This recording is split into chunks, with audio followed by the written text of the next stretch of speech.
So before we get started, just a couple of highlights to make sure people are aware. So we had 189 registrants from 47 different countries.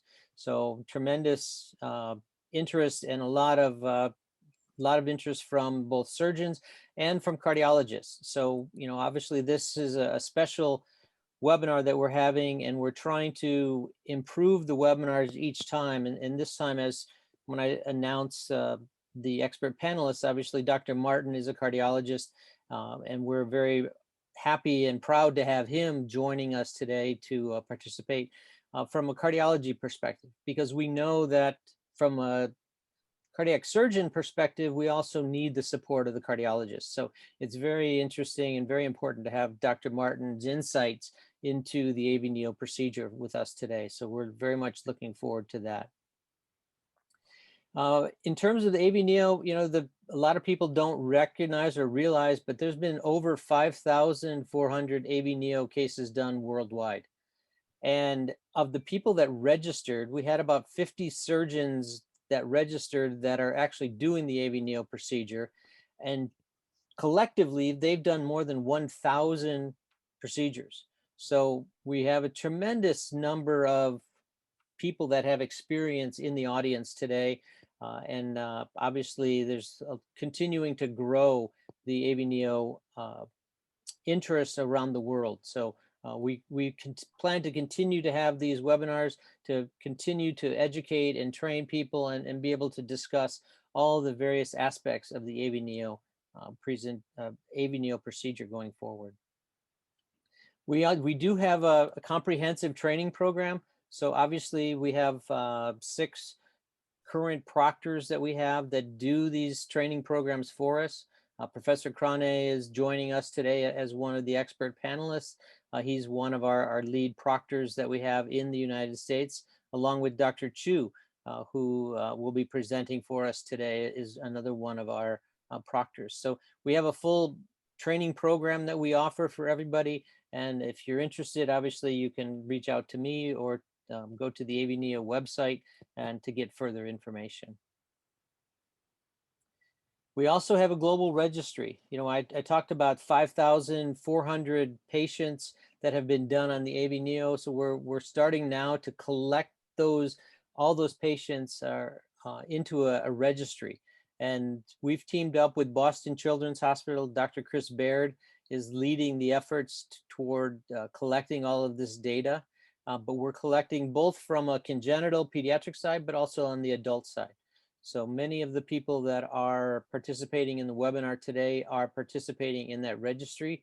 But if you're not participating in the registry yet and you want to, you can use this QR code, or you can contact me after the webinar, and I'll be happy to get you connected with the team at Boston Children's Hospital to get part of the registry. So as I mentioned, this is AVNeo number 10. We have Dr. Chu is going to talk about infective endocarditis, and then Professor Polvani is going to talk about his 5-year experience with the AVNeo at a single center in Italy. So looking forward to both of these presentations. So our panel of experts today, obviously we have Dr. Crane, who is now at the Yale School of Medicine in Yale, New Haven. We also have Dr. Garrison, who is the director of the cardiac surgery department at the Yale New Haven Hospital and a professor at the Yale School of Medicine. And then we have Dr. Randy Martin, who is joining us as a cardiologist. And Dr. Martin has a very long history of being one of the pioneers in the non-invasive cardiology field, especially using ultrasound or echocardiography to diagnose cardiovascular conditions. So really looking forward to his insights and his ideas about how to use and maybe how to more effectively use echocardiology for the AVNeo procedure. So we're very, very happy to have Dr. Martin join us today to talk about things from his perspective. So first, I'd like to welcome Dr. Martin. And Dr. Martin, if you'd like to say a few words before we have Dr. Chu get us started, please. Yeah, Damon, thank you very much, and thank you to Professor Crane and Professor Garrison for inviting me. I am an ancient cardiologist who, who was fortunate to being on the ground floor of the development of 2D echo when I was in my cardiology fellowship at Stanford in the 70s. And I also, at that point, I must tell you, I fell in love with the magnificence of cardiac surgery when the chief was Norm Shumway and all the surgeons that came off that tree. And just, and it was a time, many of you won't recognize this or you'll remember it, maybe some of you will, when Starr Edwards valve, Bjork Shiley valves were in there, all the metallic, and the Hancock valves were just rolling out the tissue prosthesis. So my career has been one of using ultrasound, cardiac ultrasound echo, to really diagnose and manage patients. And I've pioneered Doppler and I pioneered TEE and all those. But the biggest joy I've had is really watching the development of the field of cardiac surgery. And then obviously the advent of transcatheter therapies has really been draconian. I would have never envisioned that in my lifetime. I had the pleasure of hearing Dr. Osaki, Professor Osaki, speak when I was a visiting professor in Japan years ago, and I thought, this is wild. I mean, how could you possibly recreate an aortic valve? Because I knew the problems that aortic valve repair for AI had. So having a chance to visit the wonderful colleagues in Munich, Professor Crane and Dr. Lange, has been a pleasure for me. So I'm thrilled to be here. I think the average cardiologist has very limited knowledge of this procedure. And the key question a cardiologist always has in the younger age patients is, if I'm waiting to put a TAVR valve in, that's really erroneous thinking. And so having learned a little bit about this procedure, the AVNeo, I'm very excited about it, but I do have some questions about it. But I think it's important that you all educate your cardiologists. So let me just say hello to Marcus and to Arner and the colleagues are there. And do we, Marcus, Arner, do you want to make any comments, or do we want to go ahead and hear Danny Chu give his presentation on endocarditis? And let me ask you, Randy. I think it's really, I think the key, especially in the U.S., just the way that practice referrals are, it really is the key to educate the cardiologist. Absolutely. And kind of understand the real benefit of this operation in order to grow. I mean, I think the TAVR complicates things. It muddies the water. Certainly the people who are going to be strategized to really benefit from operation shouldn't have a TAVR. But, the strategy that people talk about, this lifelong valve choice, then you get a biological valve and then a TAVR, another biological valve, doesn't make total sense for young patients. No, you're exactly right, Arner. The average cardiologist, as I said, I was fortunate in my early training at Stanford and spent time in the OR, a lot of time with the cardiac surgeons because I was fascinated with, and obviously worked with them closely. So the average cardiologist really didn't have that much feelings for mechanical versus tissue. Okay, but what changed that was the TAVR because of the concept, which is an erroneous concept, I think, of choosing the first valve of valve in valve. So I think it's really important that you emphasize the advantages of the AVNeo, but you've also got to emphasize the selection of patients. So the obvious question will always come down to the age. If you put a durability, I always want to know durability. And I hate to say it, but I'm not a big fan of pacemakers. So having a TAVR put in when the patient now has to have a pacemaker, because I see what happens to the right side. So I think educating the cardiologist as to what the procedure is it reproducible? In other words, we've got experts here, but is it reproducible, or should there be centers of excellence? Which patients you select, and what do you do as you move younger down the spectrum? Dr. Crane's population was much younger than Professor Osaki's population. Who do you select? All right, so you're right, Arner. You really do need to educate them, but the fact that if they're durable, and if it's their native tissue, okay, and if it has good hemodynamics, and if there is a progression, so you put it in a 50-year-old with a congenital malformed valve, then I think they need to be educated about that. All right. Wendy, thank you very much for this wonderful introduction. But before we are discussing all the questions which will come up, one, perhaps we should give Danny Chu the opportunity to show about his endocarditis cases, and then come back to questions. That's great. So I don't know whether Danny was on rounds this morning, so I don't know whether he's available or we're going to play his video. We are going to go with the video because unfortunately Dr. Chu has not joined us yet. Okay, so why don't you? Well, thank you everyone for spending time on the weekend. I was asked to give a presentation on the aortic valve neocaspitization or Zaki procedure for the treatment of aortic valve endocarditis. Apologize for not physically being there, but I will try my best to be available for questions and answers at the end of this session. These are my disclosures. So I'm going to start with an introduction and 2 case studies, and summarize my presentation and some questions and answers at the end of this talk. As you all know, the Ozaki procedure, or the AVNeo, is a very attractive option for valve replacement with extremely durable 10-year outcome, as demonstrated by Professor Ozaki in Japan. It's extremely attractive for acute endocarditis because of the potential resistance to infection compared to synthetic or prosthetic valves. Professor Ozaki started a procedure in 2007, where I'm going to go through this pretty quickly. He's had a really excellent result with greater than 95% freedom from reoperation in adults for this procedure with over 1,000 patients. So we'll start with the first case. This is actually a patient that I did, I want to say 2 years ago in 2019. It's a young patient with a history of intravenous drug use, presented with methicillin-sensitive Staph aureus bacteremia and recent stroke with a subacute severe aortic insufficiency with a 1 centimeter aortic valve vegetation.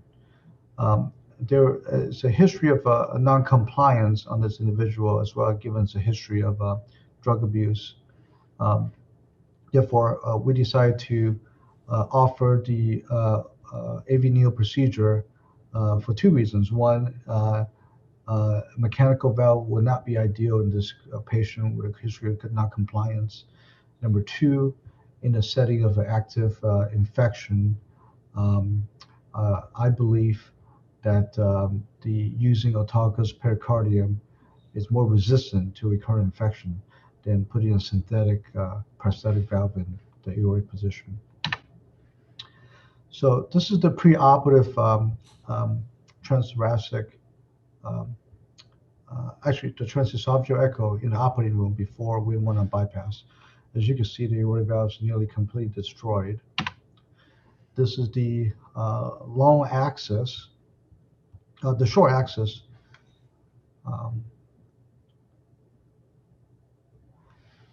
You can see the vegetation. It's about 1 centimeter. And I will show you the duplex on these. These are large files, so it took a little bit to load. Clearly subacute severe aortic insufficiency. This is the short axis, preoperative TEE in the operating room. So we went in and identified large vegetation involving both the RCC and the non-coronary cusp, and pretty much destroyed commissure between the RCC and the NCC. No aortic root involvement at all. It's the infection is limited to the leaflets. No mitral valve vegetations. The Ozaki size was 29 for all 3 leaflets. I was able to perform the AVNeo procedure with really trace to mild residual AI. And I'll show you the ultrasound at the next couple slides. mean grading of 7 millimeters of mercury after the construction of low dose inotropic support. The bypass time and clamp time is listed. So this is the long axis, immediately post-op transesophageal echo probe, echocardiography. This is the short axis. The short axis is usually a bigger file, so take a wide load, but you can see the valve is co-opting quite nicely in the operating room with low dose inotropic support. And I'll put on some color. As you can see, this has some sort of, I would say, a tricentral and a mild eccentric aortic insufficiency. But I want to show you the short axis. Okay, so the short axis shows that the AI is coming centrally as well as commissure. Yes, commissure, I would say that commissure is probably between the non and the left. But the patient was doing fine, and in fact, I was very happy at the end of the case when I gave my warm shot of cardioplegia. The aortic root distended quite nicely. Nothing was returning to the LV sump. The LV was not distended, so I was quite happy clinically. So I left the operating room. The patient did fine. Negative intraoperative cultures, was discharged from post-op at 11. And returned actually with a pretty large pericardial effusion, which I drained. And he's 2 years out now, and I want to show you the 2-year echo, which is, this case is very telling, and I want you all to kind of pay attention to what you saw just a couple of slides ago with the commissural regurgitation. But this is 2 years now. Mean gradient is 4, and 2 echo shows really nice. This is the long axis. This is a short axis view, a 2-year out. And I'll put some color on. This is the long axis. As you can see, there's really trivial, if any, aortic insufficiency. And the short axis, the AI has really, I would say gotten better, or if any. And I want to show you another view. This is the oblique. Really looking for any evidence of aortic insufficiency. Really, there is not much at all. So I think the take-home message on this case is that I know in some other webinars, a audience said that he was really surprised to that the echo shows that he's got significant AI. But I will say that echo is really operator dependent. It really, the most important thing that I will tell you as a surgeon is when you give the last shot of warm cardioplegia, warm blood. I always give a warm blood, both retrograde to flush out the air in the coronaries and antegrade down the aortic root after you close the aorta. If the aorta holds and distends, and the LV sump's not getting much, your valve reconstruction is great. Okay. And another test I do is when I'm on when the cross clamp is off, when I'm on full total cortical point bypass, and you don't see much ejection, that means your AI is not significant at all. So those are 2 tests I personally do on every single case of my AVNeo.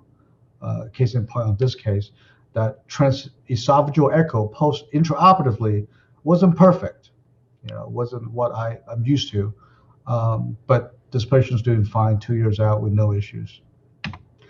So second case I want to talk to you about is a older gentleman, history of paroxysmal AFib, had ablations in the past, history of CLL, post-traumatic stress disorder, morbidly obese, body mass index of 35, recurrent urinary tract infections, and presented with enterococcus bacteremia.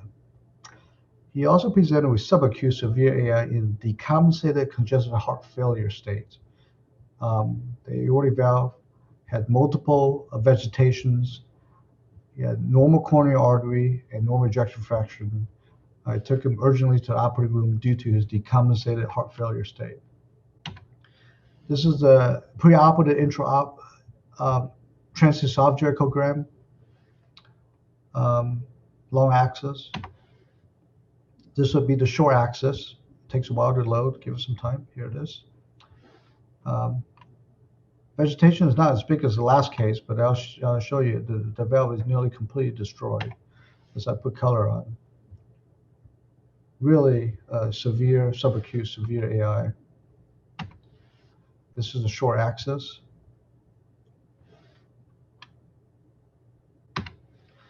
So I took him to the operating room, and there were 5 millimeter vegetations on all 3 leaflets. The aorta was nearly completely destroyed.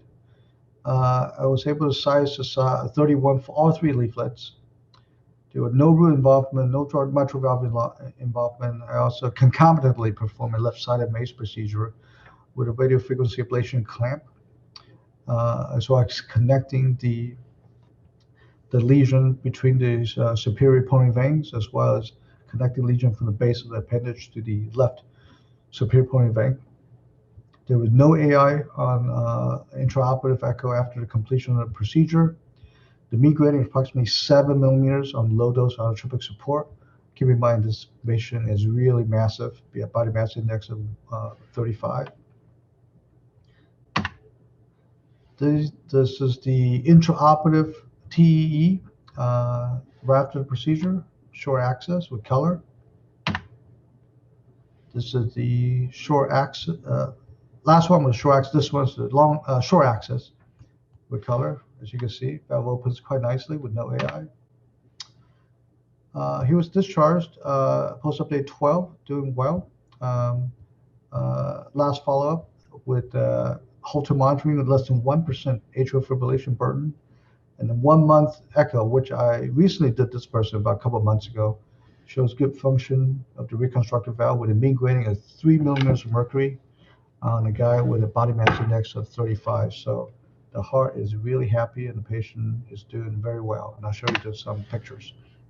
This is the 1 month post-surgery long axis. This is the short axis, 1 month. Again, give some time, takes a while to load.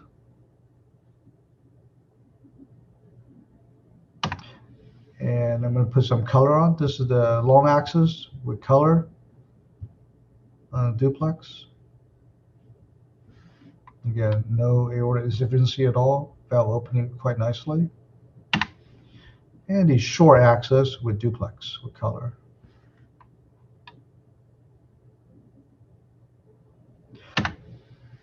So to sum it up, in my opinion, the aortic reconstruction or the AVNeo with autologous pericardium is a very attractive alternative to prosthetic aortic valve replacement for treatment of endocarditis, especially in the acute setting. And this is particularly attractive for patients who are non-compliant, which is a majority of our patients with a history of intravenous drug abuse. That will conclude my presentation, and I appreciate your time, and feel free to reach out to me with any questions. And we currently have a Center of Excellence UPMC, and look forward to training other surgeons on this fantastic procedure. Thank you. Well, a very, very interesting presentation. Marcus and Arne, obviously this gentleman, the first gentleman, a 34-year-old, is something we're seeing a lot of, and I'm sure some of the colleagues in the world are people with IV drug abuse. So the obvious question you have is the resistance to being reinfected. So prosthetic valves, foreign material, whether they're tissue or otherwise, are certainly an issue. Is the autologous pericardium and the AVNeo a great choice in these patients because it's resistant to reinfection, and specifically in these patients? Marcus, Arne, what do you think? So it could be a good choice. I guess there are no good data out there which can show that really that this is a better choice than implanting a biological procedure. So we just don't know at this time point.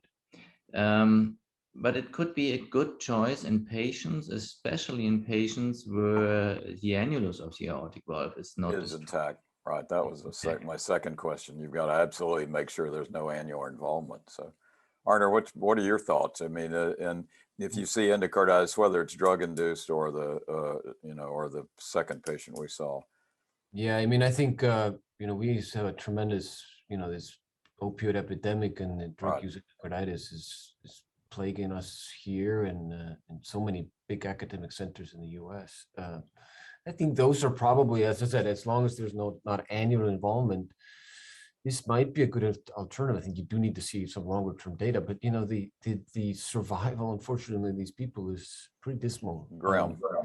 I mean, we've done kind of related to this here at Yale, and I know a lot of other centers done this really big effort of trying to get people into cardiac drug rehab immediately with that stuff. But how do you select valve choices in a 34-year-old? Do you put him in biological valve? He's going to need another operation in 5 to 10 years, even if he stays clean. This might be a good way to do it. I think it's a good alternative in those patients. Yeah, I'm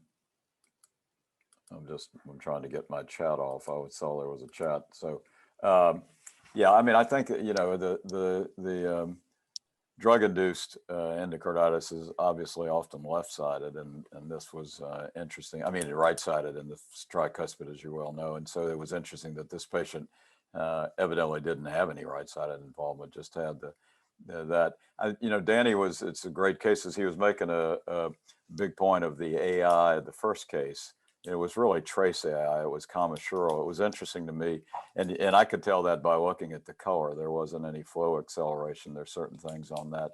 But it's interesting that at 2 years, number one, it's great that this guy stayed drug-free. But number two, at 2 years, there was absolutely no progression.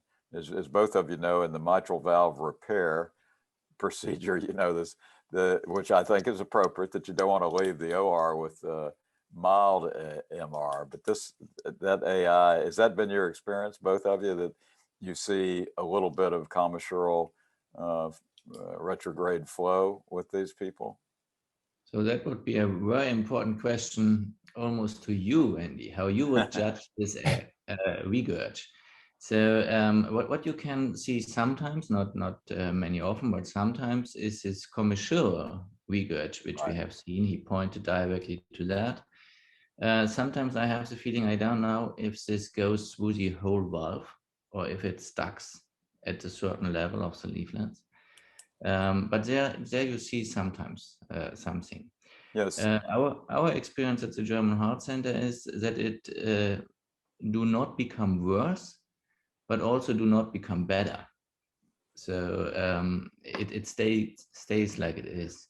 And if you compare that often to what you have seen in mechanical aortic valves, who also have this typical two small jets, then probably it's more or less comparable. So I wouldn't be that much afraid of this kind of regurg.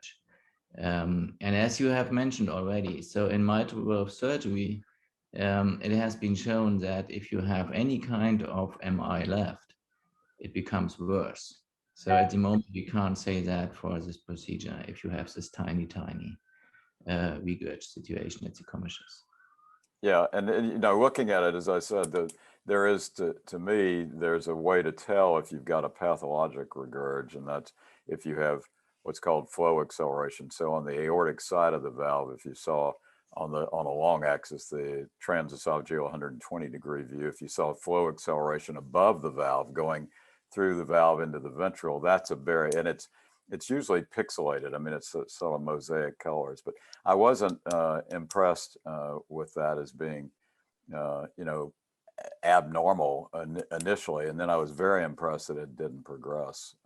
That's been one of the issues, the recurrence of AI and aortic valve repair has, the traditional repair has been something. So pretty impressive if you've got the right patient, no annular involvement, and no other abnormalities, no aortopathy or anything like that. So we did have one question about if there was annular involvement. Would you do the procedure? Would you not do the procedure? What would be the recommendation if the annulus was involved? So perhaps I can take this question. So one of the basic principles of this operation is that you have an intact annulus, which is part of the systolic and diastolic movement, and thereby part of the hemodynamic situation after reconstruction. So if you have to reconstruct the annulus, this important part of the concept will be missing. This is not the direct answer to your question, but this is some basic understanding why perhaps a reconstruction following AVNeo does not make 100% sense. Technically wise, of course, you can patch the annulus, and of course, you can suture to this patch, you can suture the leaflets technically wise. If this really has an advantage in this situation, I can't tell you. Danny also reported sometimes about the patients where this went into a worsening scenario of the aortic valve hemodynamics. So I would suggest to go for patients with endocarditis, but as soon as the annulus is involved, don't use this procedure. But this is just a personal statement. Okay, great, Good. thank you. There was also a question again to Dr. Crane, and it has to do with one of your patients that you report on it in your cohort, where you had the one patient that had the pericardial puncture, and you believe that that was kind of stimulus to cause the endocarditis. So is that the question basically is, you know, how can you say that AVNeo is indicated with active endocarditis when there's a very high level of bacteremia, considering that patient, which probably had a very small amount of bacteria from a puncture that then ended up with an endocarditis? So maybe talk a little bit about that if you can. So first of all, thank you very much for reading my paper. So probably you are the one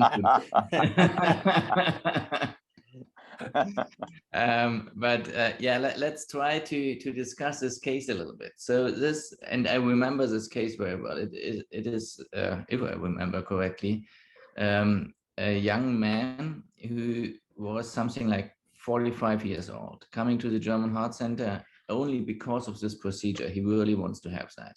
Suffering before from a combined aortic valve disease with stenosis as a major part of that. So he was coming to the German Heart Center, and 2 days before the operation, of course not in the cardiac surgery department, but within the departments of our colleagues, he got a pericardial puncture because of pericardial infusion. So there are a couple of explanations for that. Perhaps he has had already some type of infectious disease that he has this pericardial infusion, which was not bloody at that point. So I talked to the patient and I told him, I will go for the Ozaki procedure because he really wants to have that. If I do not see any macroscopically changes in the pericardium, if there are no adhesions or something like that. We went into the OR, there have been nothing to the pericardium, so I thought, okay, good, let's do that. Why I have a little bit concern that this could be the reason, the pericardial puncture, or at least the potential to get bacteria into something which you are implanting afterwards into the heart, was that this guy developed his endocarditis after something like 40 days, if I remember correctly. So it was an early endocarditis directly after surgery.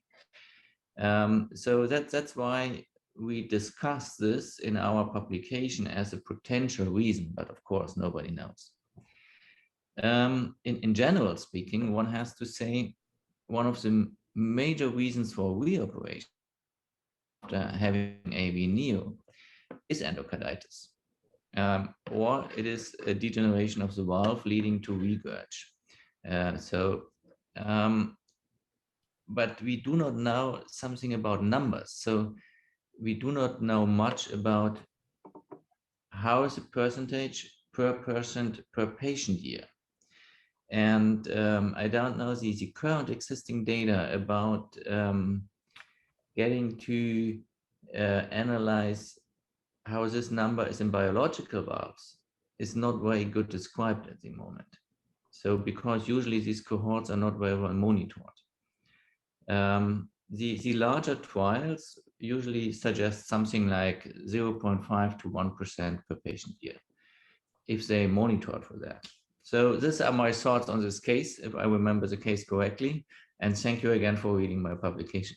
You're welcome. That's from Dr. Pirola from Italy, the first author on the paper that Professor Polvani is going to talk about. So a couple other questions. Besides that? I think so. One question came up is about the AI, and the fact that in this case that Danny talked about, the AI seemed to actually improve or get less over time, which I don't think that's really what we've seen typically with the patients, that the AI improves over time. So maybe Dr. Krane, if you could talk a little bit about that from your cohort, of if you've seen patients actually improve over time, or stay the same, or get worse. What's your experience? So honestly, I can't tell so much about that because we do not see that much recurrent regurg at the moment. So, but as I mentioned before, what you can see sometimes is at these commercial parts of the reconstruction, you can see sometimes this very located regurgent jets. And as I mentioned already before when we were discussing this part, in our experience, this does not become better, but it does not become worse over time. And often, sometimes you can see that in the intraoperative TE. And if you go to the transthoracic echo, almost nothing is there because you can't detect. And I think that's exactly what the process was there. The transthoracic echo was not as good as the TE. It's not as good, obviously, from resolution. So I think that's it. Yeah. So if you want to make the AI go away, don't get another TE. Isn't that right, Marcus? No, but that's but I think the valid point, for aortic valve repair. And Arner, I don't know how many you're doing. Obviously, the colleagues down the interstate into Philadelphia are doing a lot and things like that. But the recurrence of AI is pretty big if you look at it in a lot of hands, not in the colleagues in Philadelphia, but other places. So the fact that even if you have in your limited experience with long term with this, you're not having if you do a good operation, you're not having a lot of significant AI coming back. Is that correct? Yeah, I think I think you bring up a good point.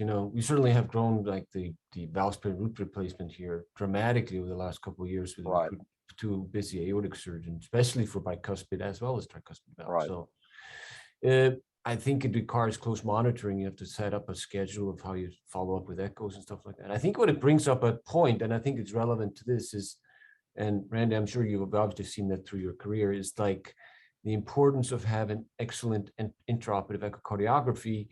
And that certainly has developed initially for mitral valve disease, but then it's challenging sometimes to get good views and fairly detailed analysis of AI. And really, correct. Not everybody can do it. We luckily have a good group of cardiac anesthesiologists, but it's not in every hospital. I think it's really key. No, you're exactly right, and it is.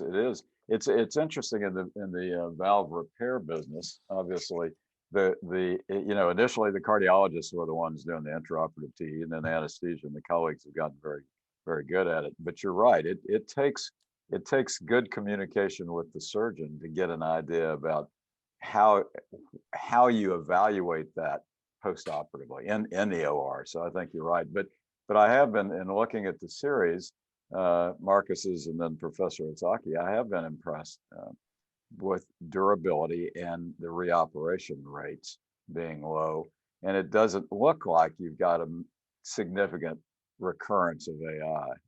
One of the earlier, we were at a meeting a few years ago, and somebody said that the recurrence rate of AI, of aortic valve repair AI, was as much as 10% per year of moderate or severe, and that's staggering. So that obviously this technology in the right hands, that means you guys that are the excellent surgeons, or gals who are the excellent surgeons, it looks very promising that way. So should we go hear from Professor Polvani, Damon? Yeah, we can. If he's Yes. on cue, he's joining us, so that's great. Just a second.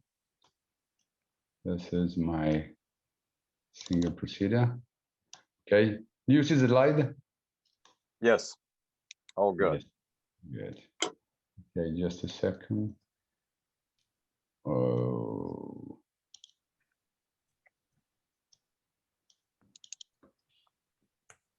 Okay, right. Good morning, everyone. Many thanks to Professor Martin, Professor Garrison, and Marcus Crane. Thank you for the opportunity to present our experience in Ozaki technique. My name is Gianluca Polvani. I'm a full professor in cardiac surgery at University of Milan and chief of cardiac surgery at Centro Cardiologico Monzino. Centro Cardiologico Monzino is an institute completely dedicated to the study and treatment of cardiovascular disease. In 2020 and 2021, it has been ranked as the 22nd single specialty hospital in the world, completely dedicated to the treatment of cardiac disease. Centro Cardiologico employs 13 cardiac surgeons and 110 cardiologists. I'm providing you these numbers because in 2014, when I received the authorization from the ethical committee to perform Ozaki technique in our institution, the cardiologists show a moderate interest. You talk about before the education of cardiology. When they better understood the technique and saw the results, they became the biggest supporters of AVNeo. We currently have 42 patients affected by aortic valve disease awaiting for Ozaki technique with a mean age of 41 years. AVNeo consists in replacing the aortic valve by creating 3 new valve leaflets using the patient's own pericardium. Basically, it is a valve replacement with autologous tissue. All our patients underwent on AVNeo with autologous pericardium. I have been knowing Shigeyuki Ozaki for many years, and we are good friends. We have been discussing about AVNeo and its possible adjustment or improvements several times. When we first introduced AVNeo in our center, we decided to accomplish 2 goals: learning properly to perform Ozaki technique and develop different lines of research. We began performing AVNeo following the indication provided by Ozaki. AVNeo can be performed in all patients. The size of the neo leaflet and the distribution of the new commissure are both decided in operating room. The 3 cusps should preferably be of the same size. Indeed, in his studies, Ozaki recommends a maximum of 1 size difference between the neo cusps in order to obtain an optimal long-term results. The size of the pericardium to be harvested should be sufficient to obtain 3 neo leaflets of 35, the largest size. In cooperation with our cardiologists since 2014, we have defined the indication for AVNeo in our institution. To date, we believe that all aortic disease can be possibly treated with AVNeo, regardless of their etiology and valve phenotype, tricuspid or bicuspid. The age of patient undergoing this procedure ranges from 18 to 60. We prefer to treat older patients with classic aortic valve replacement. Especially in the case of small aortic annuli, With a significant risk of patient-prosthesis mismatch, the indication for AVNeo is particularly recommended. In 2021, we published our case history to Annals of Thoracic Surgery, and we were then asked to publish in the same journal how I cheated protocol we use to train new surgeons. We have at the moment 4 other papers, 2 on clinical and 2 on preclinical subjects about AVNeo in pipeline in process for publication. Since 2014, the number of cases per year has been steadily increasing. In 2020, we decreased this trend due to the COVID pandemics. However, the forecast number of cases in 2021 is about 30, currently 16 performing. These tables show the age, the sex of the patient, the type of the valve, and the ring size, which is normal on average, 22.5 plus minus 2.4. The information are updated compared to those we publish in Annals.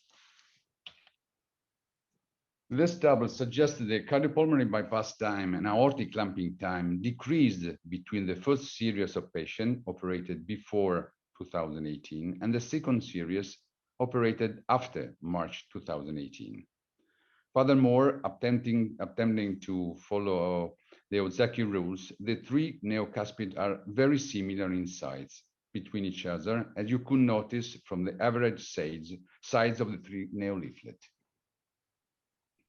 Later in the presentation, I will explain in more details the concept of creation of 3 neocusps as similar as possible. In 6 patients, the pericardium was considered unusable due to the pericardium adhesion. 8 patients underwent a second coronary bypass run due to a paravalvular leak with an average duration of the second run of 22 minutes. Comparing the echocardiographic data at discharge at 3 months, we note that there has been a significant improvement in the peak transvalvular gradient in the number of trivial insufficiency, from 8 to 8 cases. Furthermore, whilst commissural insufficiency tends to persist, the central valvular ones decrease for 7 to 3. This improvement in echocardiographic parameters is probably due to the gluteal diet, which is used to fix the pericardium during the preparation phase, with the aim to making it less elastic and therefore more manageable. We strongly believe that it is washed away by bad flow since time passed by, turning the neoleaflet in more flexible and less rigid ones. These are the data obtained of our casuistic after 2 years of follow-up. Of 38 patients, only 1 patient developed a recurrence of moderate aortic insufficiency at the commissural level. The echocardiographic image shows that insufficiency is composed by 2 jets, a milder central jets and higher moderate jets originating from the anterior commissure. We develop our own procedural habits and introduce minor modification to the technique, which are slightly different from those described by Ozaki. We concentrated on harvesting a portion of pericardium as small as possible in order to minimize the demolition part of the intervention.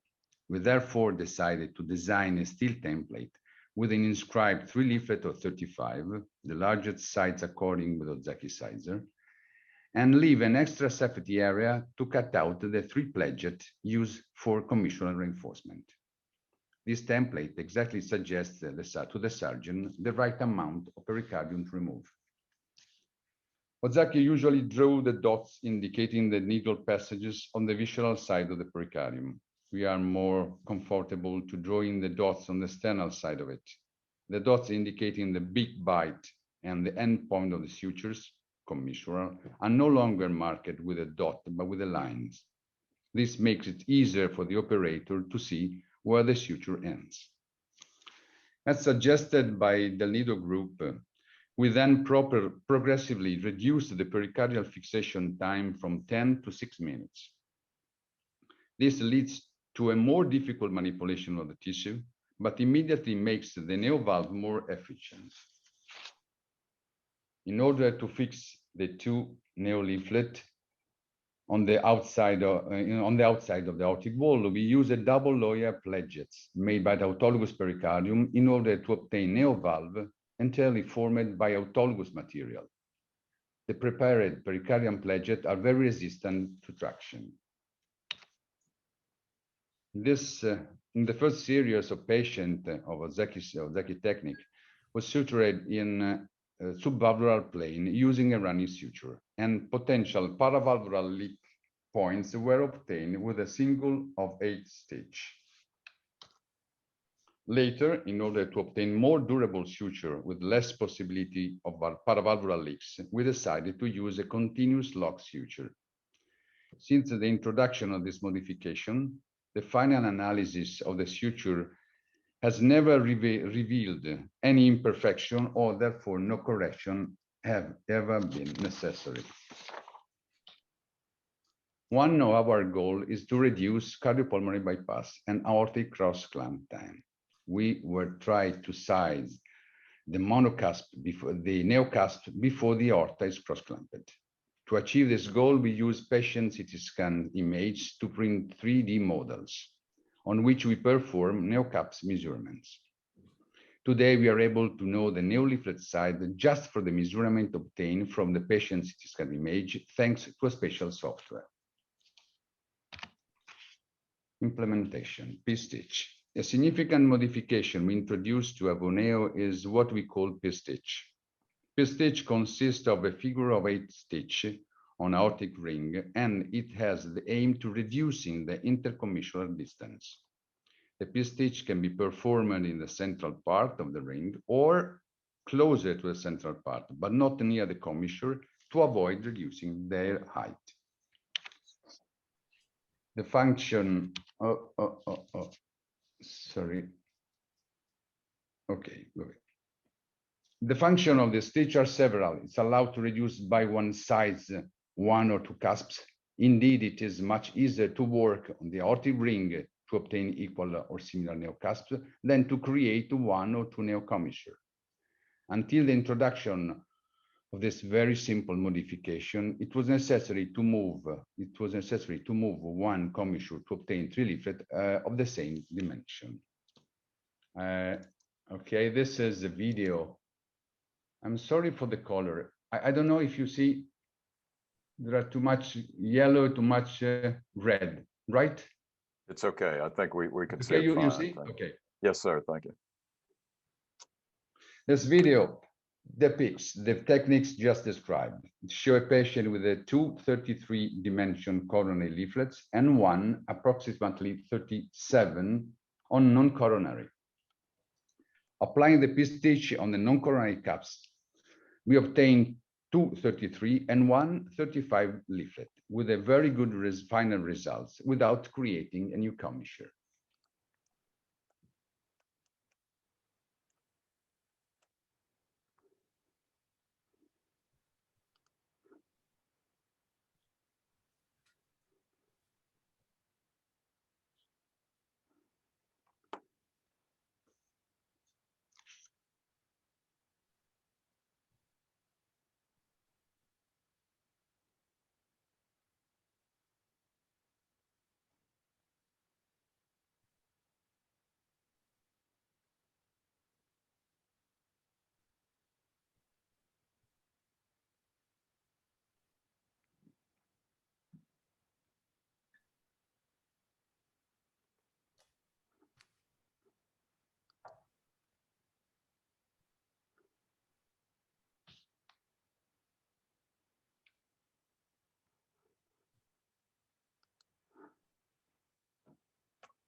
Okay. In this echocardiographic image obtained from another patient, it's possible to notice how the P-stitch allowed the reduction of non-coronary sinus by almost 1 size. On the left, 4.3, On the right, 3.6. Please note that the planar echo measurement does not match with those obtained by Ozaki Sizer. This image only helps to demonstrate the global overall reduction. The measurements were registered during the same phase of cardiac cycle. The same result can be demonstrated using CT image retrieved by the software that we created. The perimeter was 125.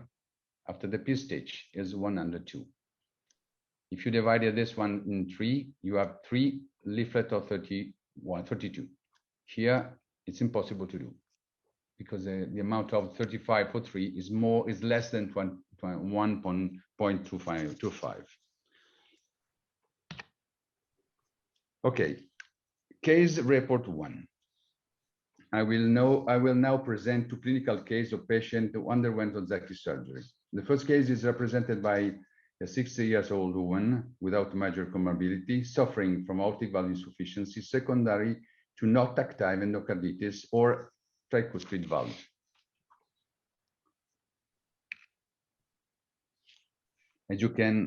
As can be deduced by the echocardiographic image, the vegetation is localized on the right coronary cusp. The resulting insufficiency is severe, with a jet directed toward 2 anterior mitral leaflet.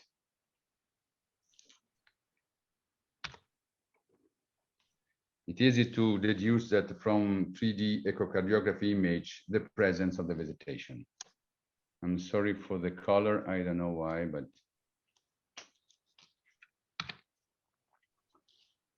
this is the post-operative echocardiographic results showing excellent continence of the neo valve. Typically on the short axis echocardiogram, the Ozaki valve appears to have this elliptical appearance. And you can see very well on the right on this image.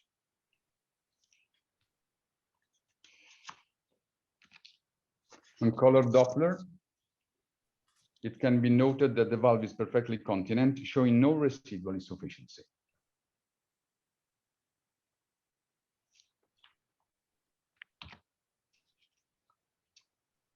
The postoperative course was smooth and the patient has been discharged to cardiovascular rehabilitation center. Leaflet sizes are different because the patient belongs to the first series of patients. Control echocardiogram at 2 years shows excellent valve continence with no sign of insufficiency. Case 2. The second clinical case I would like to show you is a 57-year-old patient with severe aortic stenosis associated with moderate insufficiency with bicuspid aortic valve without comorbidities relevance. From this echocardiographic image, it's clear that the valve is bicuspid phenotype with a raphe between right and left coronary cusp. Right and left coronary cusp. On color, Doppler imaging, a moderate grade insufficiency jet directed toward the anterior mitral leaflet was detected.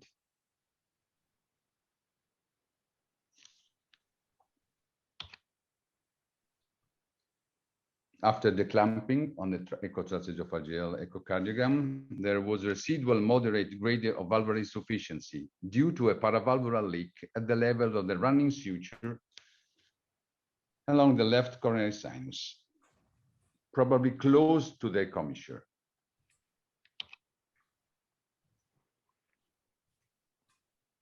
You can see very well here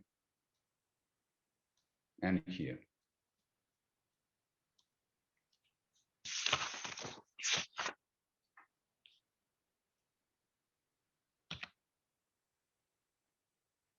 Okay.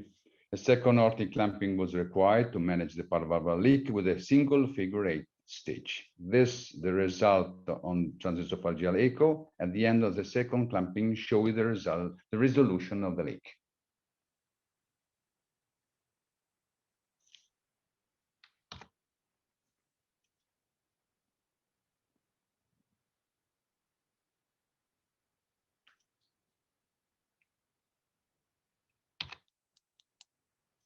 Okay, this is the final result of the procedure and how Ozaki technique valve appears in a true view, echocardiographic view. Terrible view by this video, but okay. The post-operative course has been free of major cardiovascular complications. On pre-discharge echocardiogram, residual insufficiency has been classified as minimal, while it was no longer evident on echocardiogram at 3 months. Now the last 2 slides, one serious and one painful. Ozaki technique is really fascinating. Every operation increases your knowledge and inspire you to better understand this technique. There is a suggestion by Ozaki that is the learning curve. To reduce the time of learning curve, you have to start with the first 10 cases by patient with tricuspid valve and aortic insufficiency. Many and important are the main topic for research.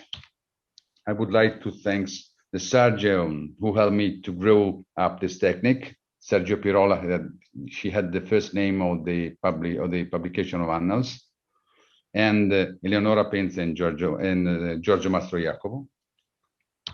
The last slide is always during the first English lesson, the teacher used this sentence: "The cat is on the table."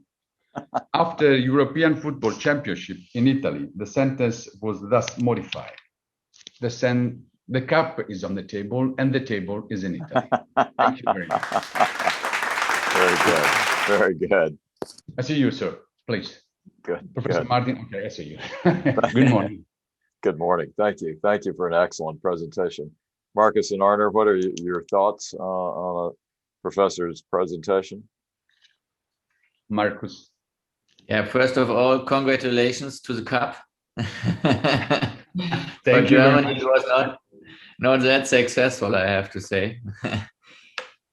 Yeah, I have to say, very, very impressive data, and you are close up to 100 cases, as I have seen. So this is a huge experience which you collected over the time. Congratulations for that. I would like to know a little bit more about your second pump runs, because this is probably very informative for surgeons. When do you decide to do that? How does it have to look in the echo? How do you identify, after suturing the leaflets into the annulus, the white spot where you have to do the figure of 8? Something, perhaps you can give us some advice, what you did. When did you do the second pump run? What has to be there? How you identify the location for your stitch? Perhaps this would be great for the audience. Okay. When you finish the operation, before the clamp, after the clamping, you see on the echo if everything is okay or not immediately. It's not difficult to, it's not difficult to understand. If you want, it's not very simple to understand exactly the location of the insufficiency. But if you work with a good cardiologist, then you know something about angiophageal echo. It's not so difficult to understand. Sometimes there is only one time it's difficult, when the insufficiency is related to the big bite. That means when you finish the annulus and you are really close to the commissure. When we finish, we always see what happened, and we decided that the patient can go out of the operating room only with 0 insufficiency. It's the only thing that guarantee him a long-term result. You are right when you said before, normally the insufficiency at the level of the commissure remain always at the same grade. Yes, not always, but it's correct. The problem is remain, never change, never change. So if it is trivial, it's not a problem. If it is more than trivial, we have to correct with the second run. When we decided to change the system to the suture, the running suture on the leaflet, for the leaflet on the annulus, it's because sometimes also if you work in a good way, you can leave some little spot, and always there is a little insufficiency. So you have to look again when you finish every part of the annulus, every part, so you can close the patient and speak with the family saying everything is okay, but it's real okay, no insufficiency, no problem. Yeah, this is a very good advice and something I'm doing also regularly, using a small nerve hook at the end to try to find some spaces in the suturing parts. And you're absolutely right, the most vulnerable part of the suturing line is the big bite or the commissural stitch where you penetrate the aortic wall. This part is usually something where you can have some folding of the leaflet, where you could perhaps have something, some small leaks in it, which you later on find in the echo. So, and, yeah. Sorry, Marcus, can I say something more about the problem of insufficiency? Well, the P-stitch is important because you reduce the length. And so you can use the same commissure that the patient has. If you start the Ozaki technique every time creating new commissure, it's not simple because the wall in non close to the commissure, but the wall of the valsalva sinus, it's not so hard like the commissure. So you can have problem and insufficient in that area.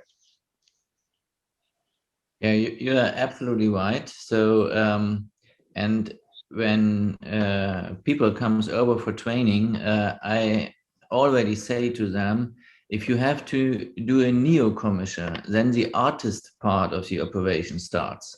So because this becomes a little bit more complicated than just following the annulus, because the annulus is given and you just have to follow that. And as soon as you have to create something completely new within the soft tissue of the wound itself, which is of course not that strong like the annulus itself. Then it's not so complicated. It's important during the learning curve, you starting with the tricuspid valve. After a good number of operation on tricuspid, you can pass to the bicuspid valve. You're right, absolutely. I absolutely agree to that. Really fantastic series, Professor Polanyi. I wanted to ask you, can you kind of comment a little bit about this growth? You probably see this typical, the first couple, 2 or 3 years where this slow kind of few cases a year, and you start to see a rise, and then it seems to be in the exponential phase. How do you, that's really the key for centers to be good at this, is to do volume. You're right, absolutely. And how do you get the argument out there that this is a real good operation? Oh, the answer to your question is, at the beginning was difficult because in the hospital because we have to introduce the gluteral diet, and it's not very simple in the hospital. I have a good friend that is a consultant in London, at Brompton. He cannot use gluteral diet, and he use pericardial coming from bovine or something else. So at the first, in the first year and a half, it was not simple to find and to have this kind of material. The second, like I said at the beginning of my presentation, it was important to do very good surgery because the cardiologist, 110, they was very interested to this experience, but they were sometimes very critic. If after the first experience, it was very simple. It was really very simple. The first 2 years was not very simple for these problems. But after, they understood that Ozaki technique, it's really a wonderful technique. It's an opportunity incredible for the patient. And I think it's really an opportunity for the surgeon too, because probably is the last new surgical technique in the last 20 years. This is my answer, Professor Gerson. Perhaps I can comment on that too. What was our experience at the German Heart Center? So in the beginning, it's really difficult to identify a patient, and you have no referrals for this procedure because the procedure is unknown. So This is at the beginning. If you have your first experience, then cardiologists, especially which are working very close to you, get used to this procedure. You have to inform and talk to your cardiologist as much as possible. And then two things happen. First is you get direct referrals, because then cardiologists recognize, okay, I have a 50-year-old man here. He needs an operation. What I do with this man? And he will suggest 3 types of surgery to the patient: biological valve, mechanical valve, or they do this new thing there. You can think about they're using your own tissue for that. And then patients comes into this dialogue. So this is also something. The third thing is that patients in this age group, around 50 or below or a little bit older, are very well informed about their disease. They know almost everything about that due to the internet. And by that, they are coming directly to you because they find information about this procedure, but just a few centers in the world who are doing that. And then as soon as you have a program which is advertising a little bit, then you will see that patients are coming. And this is probably how you can explain this curve which goes up. At least this was the experience in Germany. My comment to this very nice observation is at the beginning, you have to show to the cardiologists that perform echo, because they understand very well the result. For the other cardiology, it's not very simple to understand autologous, heterologous, this is not. But for the people who perform echo and they understand the result, they can calculate the gradient, they can see the movement of the leaflet. It's very simple for them, and it's very simple that this kind of cardiology speak with the others. Absolutely, absolutely. Right. So Wendy, this will be your task. No, you're. Well, in this hospital, there are 25 cardiologists who perform echo, so it's not very difficult to show them. Well, I mean, historically, the echo lab has been where the patients are identified. I mean, they really are. And so, yeah, I mean, I think that's an excellent point. You need, but it is an education again, and maybe the colleagues in Italy are much more informed than a lot of cardiologists in the United States. As we talked about at the beginning, Arner, you and I talked about it.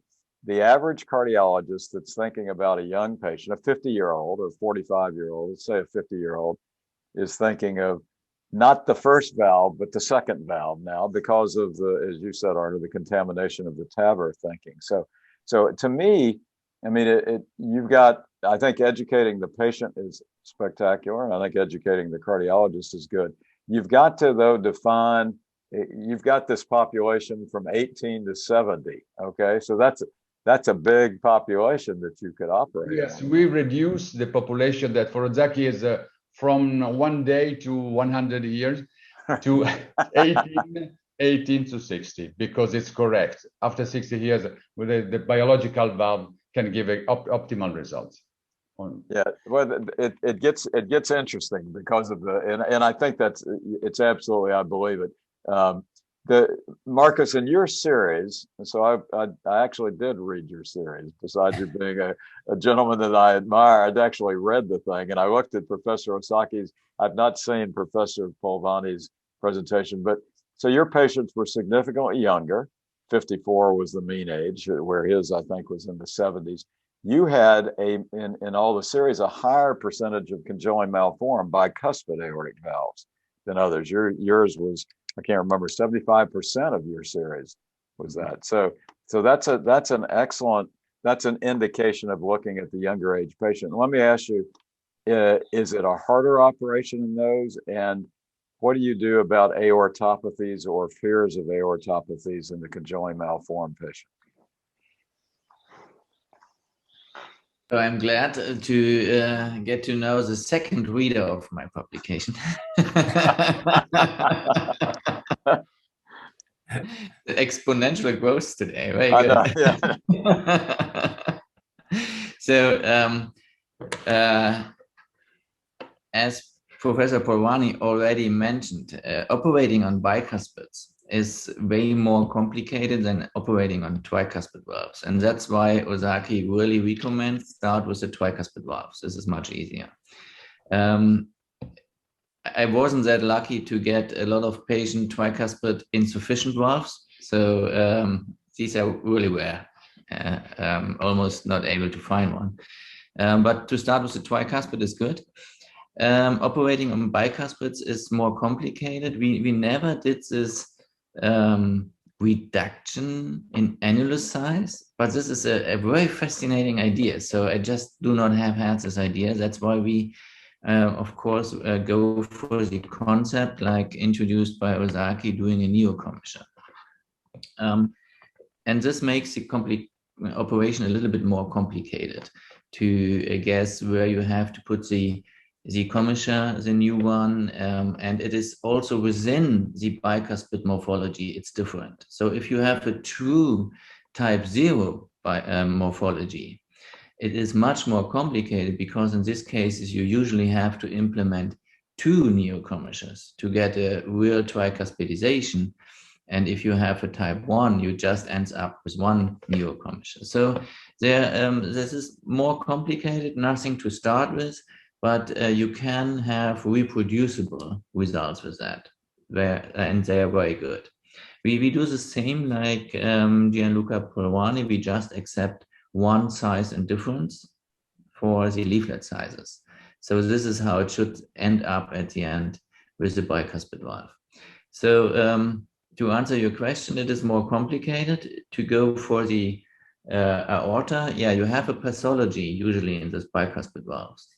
So what we did is that we applied the guideline rules. So if we have, for example, a root in a bicuspid valve, which is above 45, we never went for an Ozaki procedure. We just went for Bental or David procedure, whatever kind of pathology do you have. If you have just an enlargement of the ascending aorta, we replace that. And this is probably a good idea to start with something like a tricuspid valve with a ascending aorta replacement, because you have a beautiful view to the valve, can do your reconstruction and just suture the tube in after that.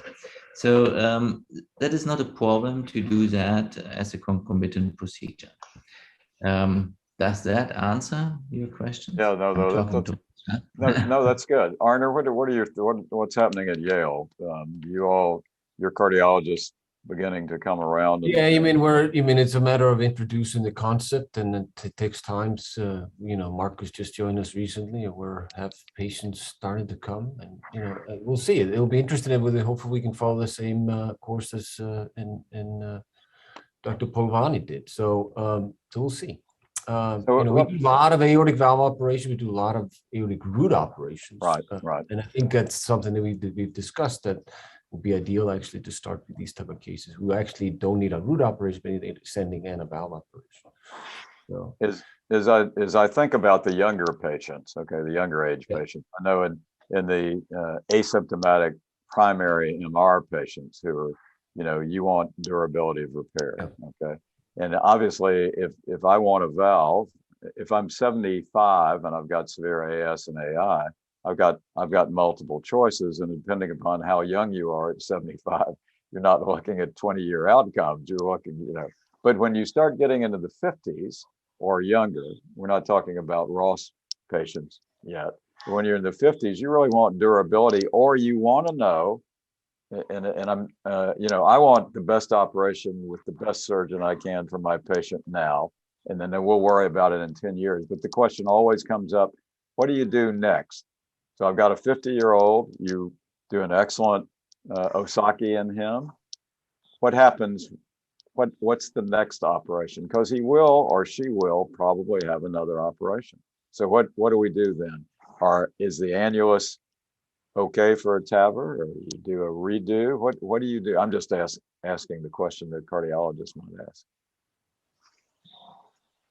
Well, we can operate patient under 18 years old here in this institution, but for give you an answer and to give an answer to Marcus, in case of young people with the disease of the box, I think that a good opportunity with Ozaki technique is use what they call Russian conduit. Marcus knows probably. It is like a bental, but with the leaflet of the Ozaki. It's perfect. It's perfect. Ross operation, we performed a great number when I was young, but it's really complicated. And the problem is not in on aortic position, is in pulmonary position. When the homograph became exactly. So it's possible, depend, because the annular ectasia is typical of the young people. So it's not correct to change the valve and left the big box, but with the Russian conduit can be a good solution. For the adult, we have already performed 5 patients with Ozaki and changing the aortic valve, because it's possible. There is no possibility. There's no problem to do that. In case of reoperation, well, in my experience, what I saw is many young people come here and ask Ozaki, but they were already operated, so it's impossible to propose an Ozaki with autologous pericardium, which is the problem for this kind of people. We can use something else using the same technique, but what exactly? First problem. Second, if you see from the surgical point of view, the annulus, the annulus is not like the original annulus with a small difference between the apex and the center of the annulus. Became always on the same level because the old valvular or biological mechanical can change the morphology. So it's not very simple to imagine a new Ozaki technique in this kind of patient, but we are working on that. I see that Danny Chu is on the call. Sorry. Carotti. Carotti is a good friend. Carotti is the chief of cardiac surgery, pediatric cardiac surgery in Rome. Bambin Gesù, yes. Yeah, we also have Dr. Chu has joined as well. So Danny, we saw your excellent presentation. Are you? I can answer to the question of Carotti. He asked if I use reinforced stitches of the wings when you create a new commissure. Yes, we reinforce it every time the new commissure in bicuspid valve, because the wall, the aortic wall does not present the same resistance like the commissure. So we reinforce it absolutely, yes, the commissure. Perhaps, Randy, I can answer a little bit more on your question. What is the second operation after AVNeo? This was what you are asking for, and what we have to discuss with the cardiologists. What to do in a 40-year-old patient receiving an AVNeo procedure, and pretty sure this patient has to undergo another operation at any time, if not 2. If we calculate that. So let's do this experiment in mind. So you have a 50-year-old patient, and in a 50-year-old patient, we know that a biological valve will last in 30% of the patients for 5 to 10 years. This is what they probably have in 30% of the patient. So if you implant a biological valve, this patient will undergo a reoperation or a valve-in-valve procedure with something like 60 or 65. Probably this is correct, isn't it? Yeah. With 65, this biological procedures in another 20% of patients will last for another 10 to 15 years. Is that correct? This is probably what we will see with the valve-in-valve in TAVR position and with the TAVR procedure. So then this patient will be something like 75 to 80 years when it comes to a valve in a valve in a valve procedure, something like that. So if you imagine you do the same with a patient 50-year-old, the first procedure you are doing is an AVNeo procedure. Then you never ends up, and let's calculate the same for durability for the AVNeo. It's not better, it's just the same, because at the moment we don't know that. So then this patient would come also with 60 or 65 to his first TAVR procedure. But in this patient, you are not implanting the TAVR into a rigid wing, you are implanting that into the native annulus of the patient. So that means if this patient has to undergo another round of TAVR by time, then you can do a valve and a valve with a TAVR and a TAVR, which sits in a native annulus. So there are some drawbacks of this concept at the moment. One is, of course, the leaflet height. Are we able to do the TAVR procedure in an Ozaki or in an AVNeo procedure? This is something we have to figure out by time as soon as we get more reoperations with this procedure, which are not due to endocarditis. So we will see and figure that out. I'm pretty sure there will be solutions for that, something like the basilica maneuver or something like that. Right, that's what yeah.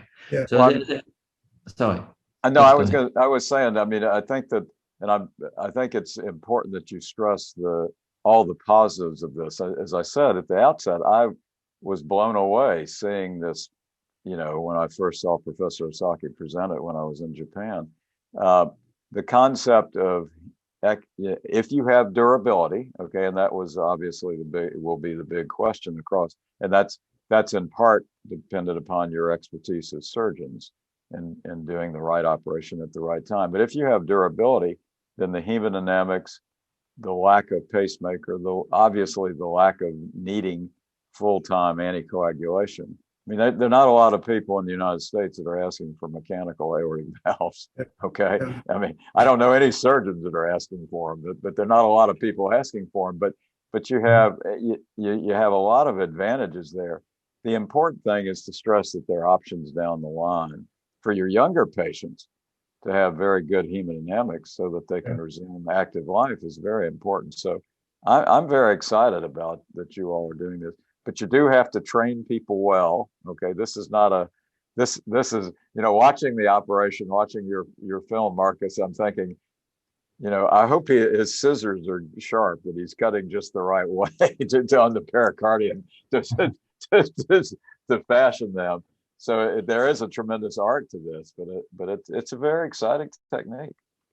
So I want to, Danny, thanks for joining us. So I know you were late. Really fantastic talk there, and the video that we looked at. And I wanted just to ask you maybe a couple of questions regarding, you know, the first case was kind of typical what I think I initially thought when I were bringing this procedure here to the US, that patient with drug-use endocarditis would be ideal for this if there's no annual involvement. I mean, do you have a larger experience than just this type of specific patient that you sent, or? Yeah, no, you know, by and large, my personal series is mostly aortic stenosis. Endocarditis, it's less, it's not a huge, you know, experience in my series. But with that being said, you know, I think that argues for a earlier referral for us if we could perform the Ozaki technique on this type of patients, whereas, you know, I think the traditional approach is to wait until the bacteremia is sterilized, but you risk annular involvement. Once the annulus is involved, I think the Ozaki technique will be challenging, because by definition it's a stentless valve, so you're counting on the native annulus, the rigidity of the native annulus to support the valve function. So if you have to repair the aortic root, it'll be tough. But one thing I want to comment on Professor Randy Martin's question is a TAVR after Ozaki. You know, I want to say that there's a Japanese case report that's been published on the feasibility of which clearly it was feasible, but that particular case has some calcium on it. So current TAVR valves require a degree of calcium to latch on to the whatever it is in the annulus. Now, if you're looking at Professor Ozaki's series as well as my series and Marcus' series, I don't see much calcifications on the valve. We have 5 to 6 year data, so that in itself may be challenging. But as the TAVR technology evolves, it certainly will be feasible to implant a TAVR in a previously placed Ozaki technique. So that's one comment. I think that's only going to be in my mind, certainly a feasibility that's going to get more popular. Number two is the hemodynamics are so much better for this type of valve. Um, I haven't seen a pericardium that's not usable on a virgin chest, but I could potentially see that. If I were to open up someone with a unexpected calcified pericardium that I cannot use, um, I would do a similar technique using just photo fix or another type of um, uh, substitute and apply this technique just because the hemodynamics are so much better. It's essentially it's by definition a stemless valve. So Yeah. I never. Let me ask about. Yeah, go ahead. I mean, I guess it's more of a comment. We've certainly done several TAVR valves in a homograft and freestyle, Yeah. which per se do not have a rigid frame to apply to. I presume if you suture here a pericardium, that you probably have a more of a rigid annulus than you would in a native one. Hopefully allowing actually that the radial expansion of the TAVR valve to latch onto it in a whole place. But I guess time will tell. Those are questions that are valid, I think. Yeah, and I didn't mean to hijack. I'm not hijacking this. I'm thinking the way that when I hear cardiologists talking, that's what they're thinking about, the younger cardiologists. So I'm not hijacking it. There's an interesting question, and we have a list of questions here. Now I'm seeing them. One about leaflet thrombosis, the HALT. Does this occur in the AVNeo patients? Have we seen any occurrence of thrombus on the valves? I personally haven't, but I haven't looked for it. So my practice is same as Professor Zaki's, 3 months of baby aspirin. Because my patient population, a lot of them have underlying, hypercholesterolemia, et cetera. I generally recommend lifelong baby aspirin, but I know in the pediatric world, there's thoughts of they have seen certain leaflet immobility early on. And I know Chris Bayer, Boston Children's, has recommended, without solid data, but they've recommended anticoagulation with warfarin for at least 3 to 6 months after the procedure. Interesting. Yeah. So I think, we could certainly use CT scans and perhaps 4D recon to look at these type of procedures afterwards, but it'll be on the research protocol. I know that's being shown in TAVR valves, and that's why it's been clinically documented. But I suppose it's possible, but the question is how clinically relevant, significant it is. Yeah, I mean, and you could tell by following their gradients and stuff as we did and everything. But so, Danny, that's you're bringing up another question. Somebody said is what's your policy with anticoagulations and antiplatelets for the panel? So, Marcus and Professor Polvani, you all do just aspirin. You do the 100 milligrams of aspirin. We use only aspirin for 3 months. Yeah, absolutely. Marcus. Yeah, we are using also just aspirin at the moment, but it is worth to think about. So where comes the aspirin from? It is in a recommendation from Professor Ozaki, but he also never did a study for that. So he just assumed that or guessed it, that this would be good for the patients, and he do not see on an empiric kind of way that it was bad. Well, looking at the few images that I have, and because I've not had the experience of following patients here in Atlanta with that, but looking at the diastolic closing of this elongated your coaptation zone is really elongated. You'd wonder if you had a little bit of stagnant flow on the aortic side of those leaflets. So, obviously aspirin may do the role, or maybe a short term of more proficient anticoagulation may. I don't know, but it's something. I think it's something to follow. But again, I'm incredibly impressed at the hemodynamics, the lack of pacemaker, and to date the durability. It looks like a very, very appealing. One thing I do want to add is most of you may or may not know there's a recent paper published in JAMA, fairly high impact journal, about long-term heart failure and long-term survival for patients who develop permanent pacemaker implantation after SAVR, which is clearly has been shown in a well-reputed, well-conducted study to be a really negative predictor of poor survival and poor heart failure, subsequent heart failure readmissions after SAVR.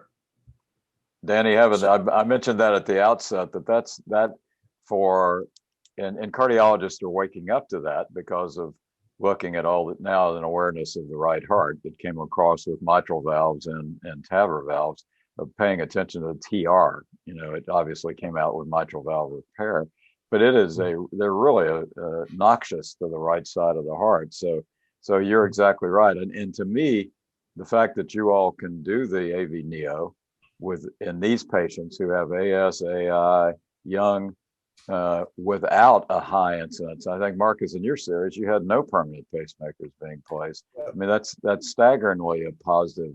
And your cardiologist, maybe Professor Polvani's Italian cardiologists, are sharper than the ones over on this side of the ocean. But they're beginning to wake up that having a pacer is not a good idea if you don't absolutely need it. So that's an excellent point, Danny. Mm-hmm. This is a very important point, and we did more than 170 cases by now and not have implanted even one pacemaker in this patient. So especially for a patient who is 50 years old, this does a difference.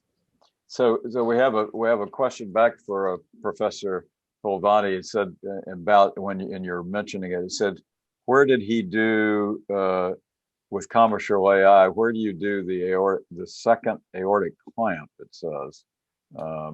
So if you had to go back, what I do during the second run.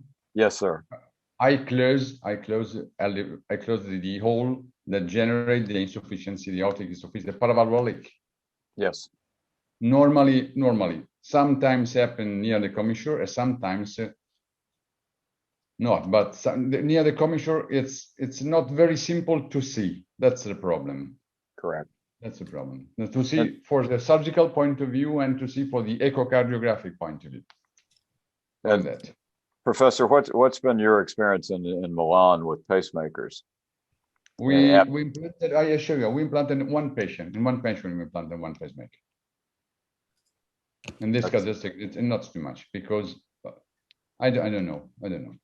One patient, only one patient. And Marcus, how many implanted pacemaker? Marcus? So far, not even one. No pacemaker implantation. No. Zero. No one. Zero. Yeah, great.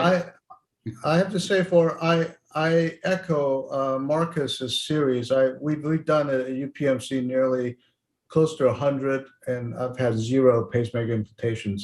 I think one technical aspect is,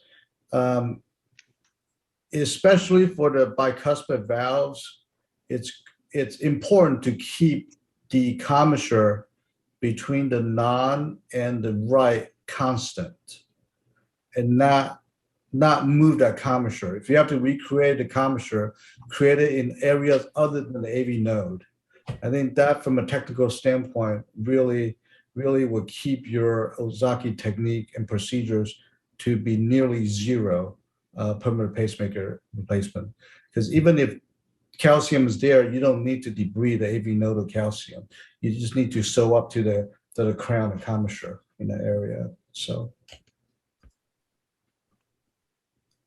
let me ask the colleagues. I mean, you've got this incredible spectrum of age and pathology that you could do this procedure on. Is there, Marcus and Arner and Danny and Dr. Professor Polvani, who would you not do this on? I can think of one. I can think of people, but who is not an indication for an AVNeo? Let's forget the age right now. Who is not an indication for an AVNeo?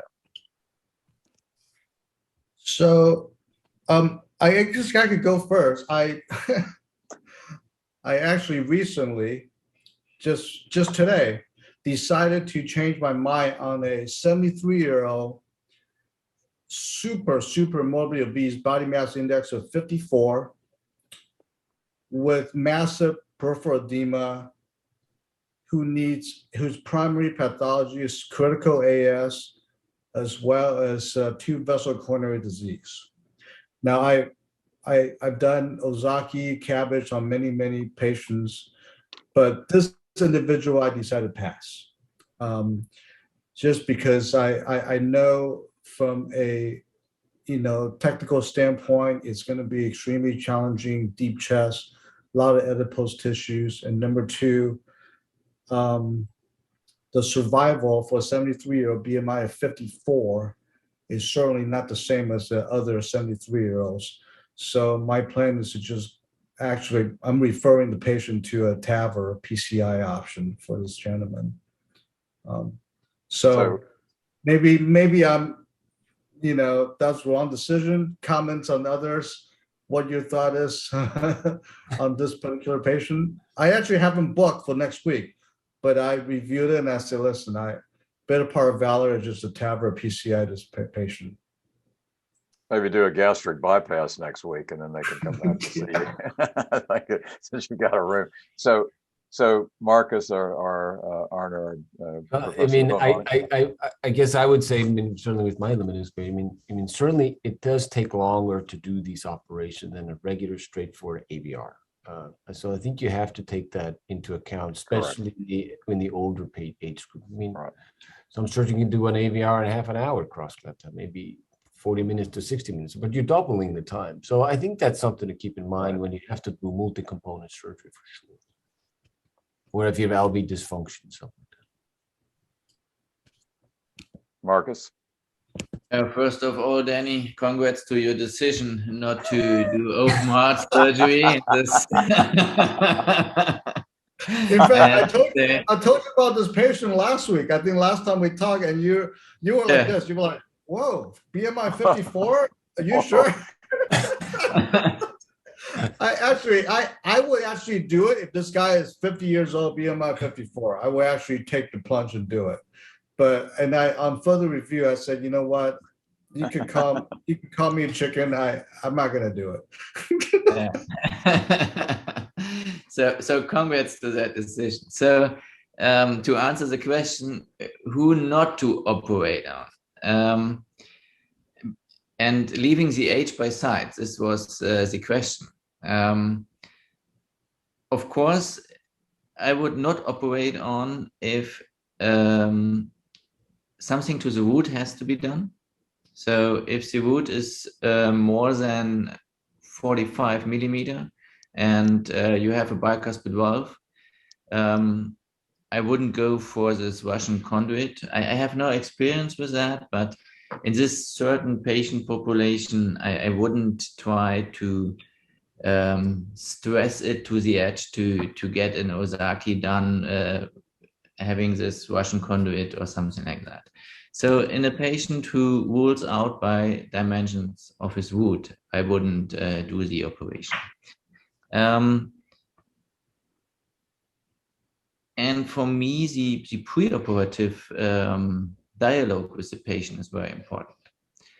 So if the patient expect too much from this operation, saying using my own tissue and I never have to be reoperated again, and I'm 40 years old, and if this is his imagination of the procedure, I probably not from a technical point of view, but from expectations which comes from the patient for the procedure, perhaps I wouldn't recommend him that.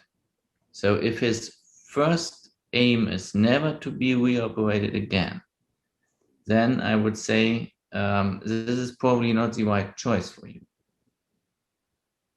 Is that?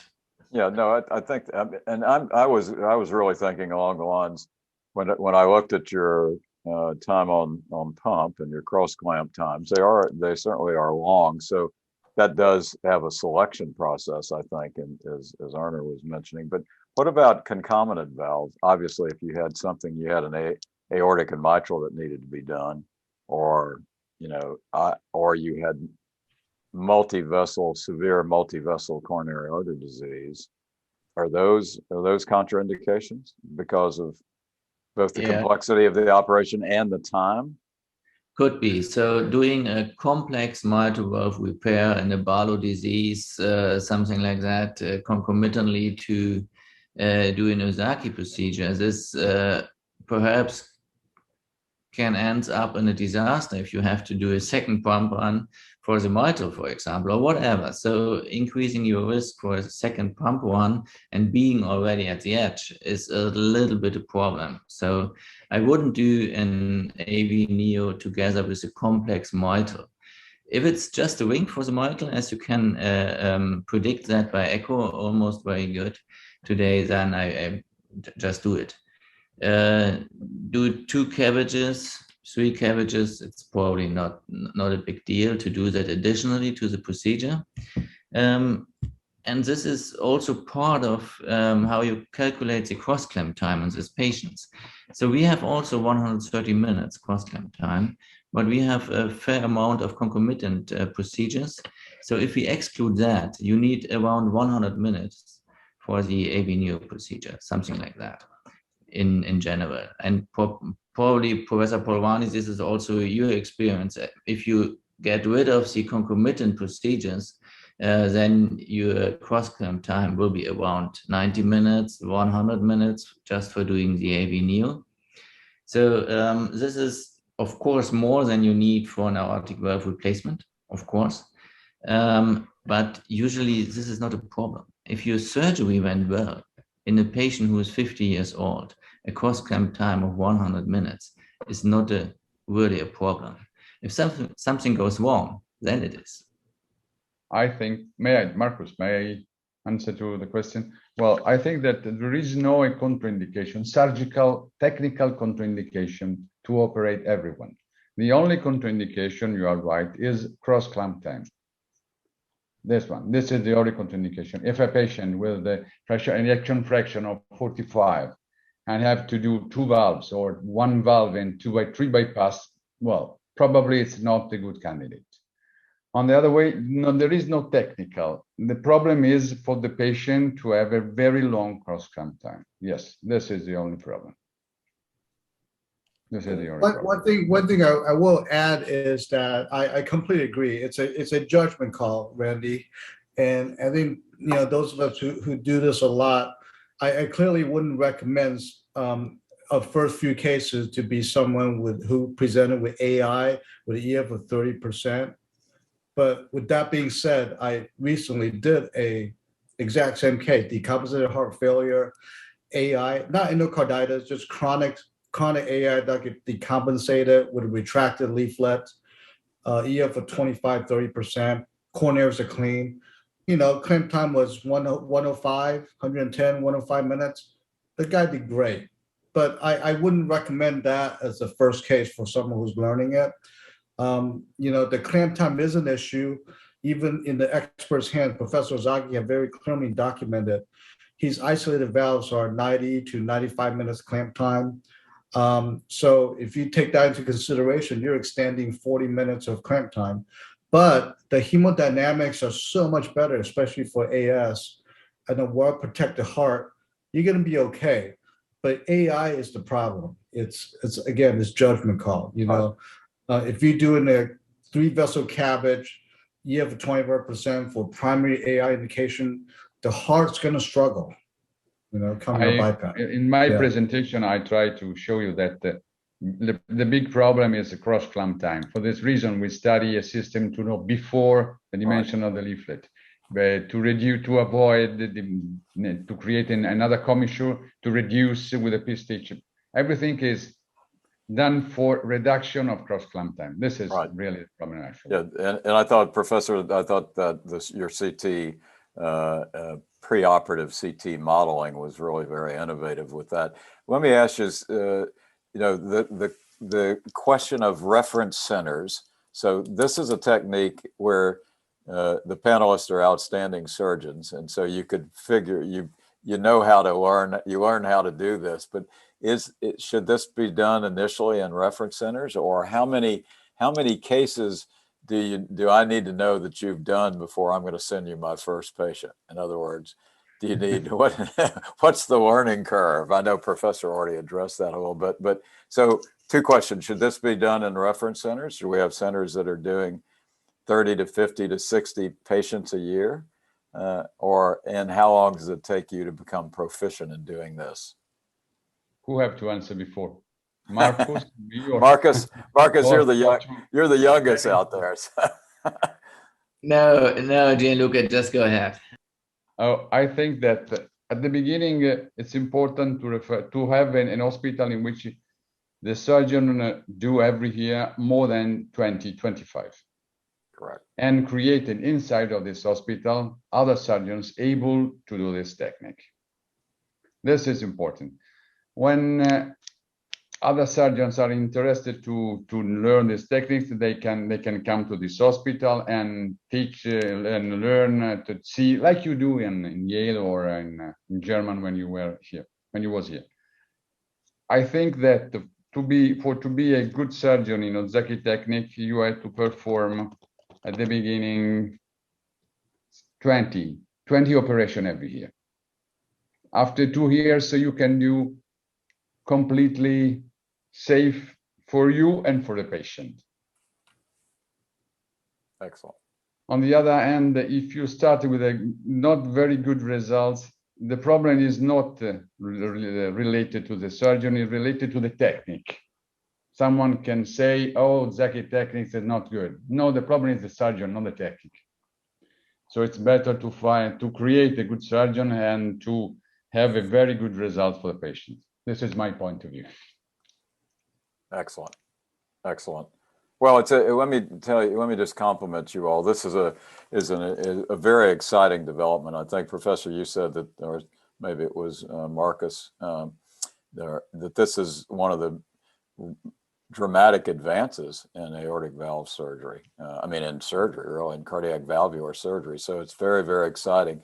I think following the patients, getting results, honing who to do it on, who not to do it on, how to refine the technique is going to be very exciting. And I think to get our cardiology colleagues who are out there seeing they're the goalie. They're catching those patients as they fly by. So I think it's very exciting, and I'm very optimistic, and I congratulate all of you. And thank you very much, Professor. In your diligence as good surgeons and good physicians to help the patients and advance the field. It's very exciting. And at the moment, I've already created a big board, 2 surgeons that are now able to do this kind of surgery. So it's important to create a new generation of surgeons able to this technique. And able means not only to do, when I speak with Marco before, not only to do the classic surgery, bicuspid, tricuspid, the Russian conduit, that's a good solution because you can change the idea to use every time Benta with mechanical valve. It's important to know to study everything about the Zaki technique. Sorry, I finished your work. Yeah, great points. All excellent points.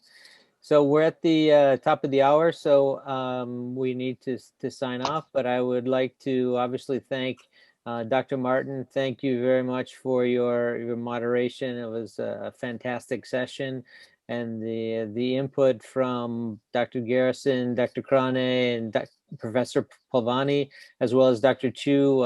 Thank everyone very much for taking your time for this discussion. And as a company, we're very excited about the AVNeo procedure, and we want to continue to educate and have these conversations. So We look forward to having more and more webinars over the next several months. So I look forward to continuing to work with each and every one of you. So thank you very much, everyone. And I hope you have a great rest of your weekend. Thank you. Thanks, Thanks, very everyone. much. Thanks See a lot. everybody.